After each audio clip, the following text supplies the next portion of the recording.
y'all, so I figured I would just hop on quickly to talk about the recent property tax relief package that was signed by Governor Greg Abbott this past Monday. And before I go any further, I would like y'all to know that this is not legal advice in any form or fashion.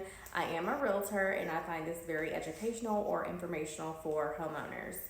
So did you know within the package there are two Senate bills? There's Senate Bill 4 and then there's Senate Bill 23. Senate Bill 4 pertains to the homestead exemption for current homeowners. So right now the homestead exemption is $100,000. The Senate bill increases the homestead exemption from $100,000 to $140,000, which will reduce the property tax bill. Senate Bill 23 is for senior citizens 65 years of age or older and those with disabilities. It increased their additional homestead exemption from $10,000 to $60,000, bringing their total homestead exemption up to $200,000.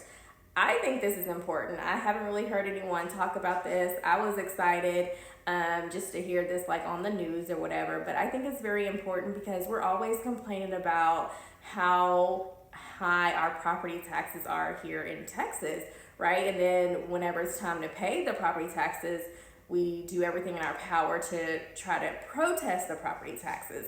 So now we have the opportunity to help reduce our property taxes before having to even protest anything.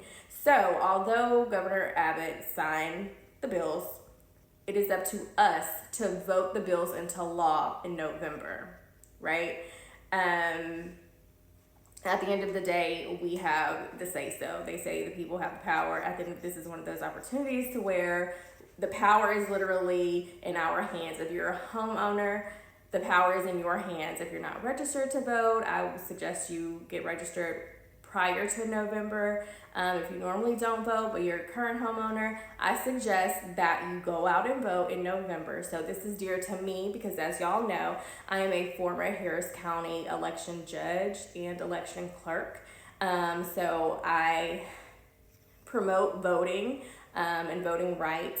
And then I'm also a realtor. And as a realtor, one of the most important roles is to educate homeowners, not just about buying and selling or investing, but the overall full picture of home ownership, including financial impacts. So with all that being said, I hope you take the information provided, do your own research, and most importantly, please remember in November to go vote. Senate Bill 4 and Senate Bill 23.